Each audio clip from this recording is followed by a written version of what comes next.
मेरो स्कुटीको डिकम्प्रेसर गएको छ, आवाज नराम्रो आएको थियो, कटकट गरिरहेको थियो, साउन्ड एकदम खराब आइरहेको थियो।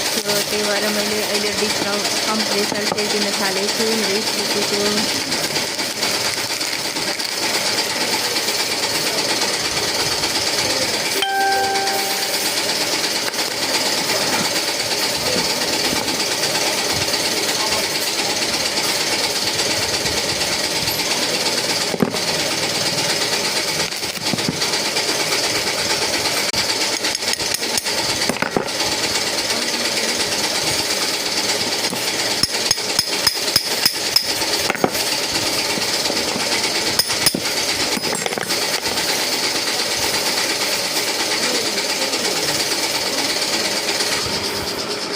हेरौँ कस्तो भयो डिकम्प्रेसर केमसाफ्ट रकर।